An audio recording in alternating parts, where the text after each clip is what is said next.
Bonjour à tous et toutes, bienvenue sur la chaîne Lex Armor Home. Aujourd'hui, je vous fais un short sur le tap rack qu'on voit énormément passer sur les chaînes actuelles qui parlent d'armes à feu. Donc, le tap rack, c'est le principe que si lorsque vous êtes en train de tirer, si vous faites clic et que vous voyez que rien ne sort, eux partent du principe d'automatiquement remettre en coup sur le chargeur pour être sûr qu'ils sont bien enclenchés et clac clac on tire la culasse mobile qui fait le rack. Donc tap rack. Le gros souci avec ça, c'est que vous ne suivez absolument pas les règles de sécurité, en tout cas au niveau du stand de tir, ou en tout cas même pour votre sécurité générale. Pourquoi?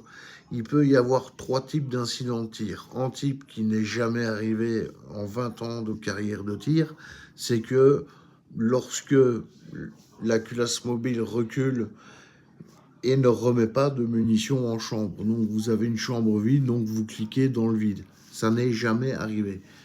Par contre, vous avez, quand la munition est en chambre, vous pouvez avoir deux types de problèmes. Donc le coup long ou le coup faible.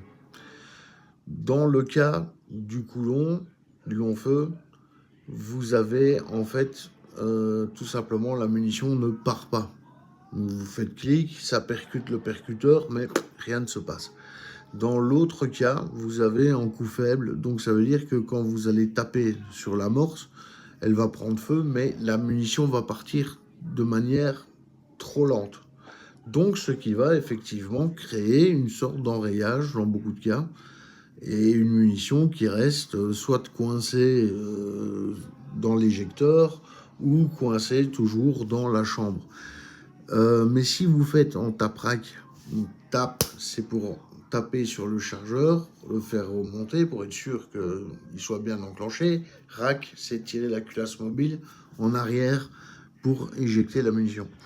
Donc tap rack. Mais il faut savoir que dans le cas où la munition ne part pas, la munition, quand vous l'éjectez, elle peut partir toujours 30 secondes après avoir été percutée. Donc, vous prenez un risque absolument débile de vous prendre une munition qui va être éjectée au sol, mais qui n'est pas donc dans une... on ne peut pas dire vers où elle pointe. Si jamais elle part et que vous la prenez, ce sera pour votre gueule. En plus, beaucoup utilisent leur point rouge, leur red dot, pour faire le rack. Encore une fois, on casse l'optique, etc. Donc faites très attention à ce genre de pratique.